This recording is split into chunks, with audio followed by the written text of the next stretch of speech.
ఇక్కడ టార్గెట్లు ఫినిష్ చేయబడును. ఇది వరల్డ్ స్టార్ గ్యారేజ్.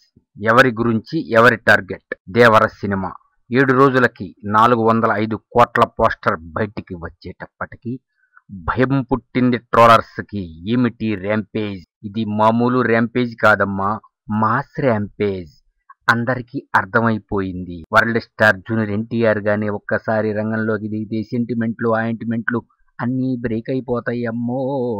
దేవర సినిమా 200 కోట్ల షేర్, 400 కోట్ల గ్రాస్ తో రంగంలోకి దిగింది. దిగటమే లేటు.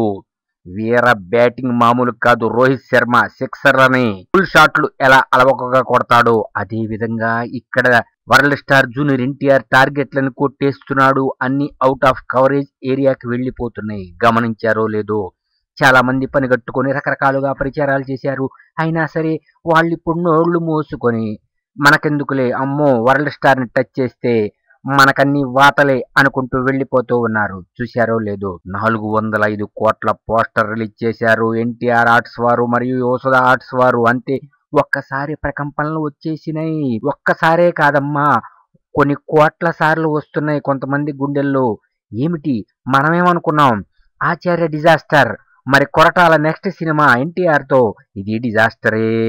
మరియు సెంటిమెంటు ఆయింట్మెంటు, ఆయన రాజమౌళితో సినిమా తీశాడు RRR, ఆ తర్వాత వచ్చే సినిమా కంపల్సరిగా అట్టర్ ఫ్లాపు అని చాలా మంది పూజలు పునస్కారాలు కూడా చేశారట.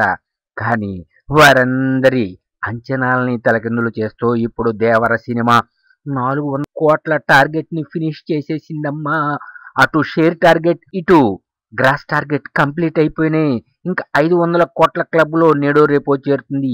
ఇంకో విషయం ఏమిటంటే బ్రేక్ ఈవెన్ కంప్లీట్ అయిందమ్మా. బ్రేక్ ఈవెన్ కంప్లీట్ అయింది. 8వ రోజు మార్నింగ్ షోలకే బ్రేక్ ఈవెన్ కంప్లీట్ అయిపోయింది వరల్డ్ వైడ్. అబ్బా, ఇది కదా కావాల్సింది అటు ఫ్యాన్స్ కి ప్రేక్షకులకి. ఇది వరల్డ్ స్టార్ గ్యారేజ్. ఇక్కడ రికార్డులు రిపేరు చేయబడును, అన్ని అవుట్ ఆఫ్ కవరేజ్ ఏరియాకి కొట్టబడును.